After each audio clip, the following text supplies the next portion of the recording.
বগুড়ায় ষষ্ঠ দিনেও শহরের বিভিন্ন মোড়ে ট্রাফিকের দায়িত্ব পালন করছে শিক্ষার্থীরা। বিস্তারিত থাকছে বগুড়া প্রতিনিধি জাহিদ হাসানের প্রতিবেদনে। নতুন করে দেশ স্বাধীন হওয়ার ষষ্ঠ দিনেও বগুড়া সহ বগুড়ার আশেপাশের বিভিন্ন মোড়ে মোড়ে ট্রাফিকের দায়িত্ব পালন করছে বিভিন্ন স্কুল ও কলেজ পড়ুয়া শিক্ষার্থীরা। এ সময় তাদের সঙ্গে দায়িত্ব পালন করতে দেখা গিয়েছে বাংলাদেশ রেড ক্রিসেন্ট সোসাইটির সদস্য ও ফায়ার সার্ভিসের সদস্যদের।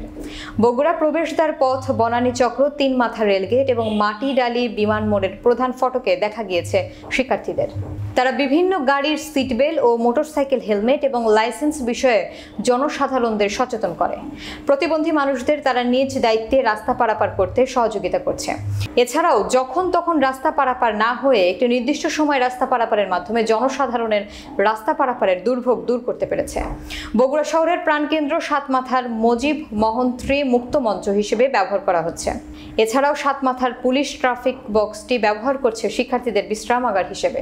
শিক্ষার্থীদের এমন উদ্যোগকে সাধুবাদ জানিয়েছেন বগুড়ার বিভিন্ন শ্রেণীর জনসাধারণ।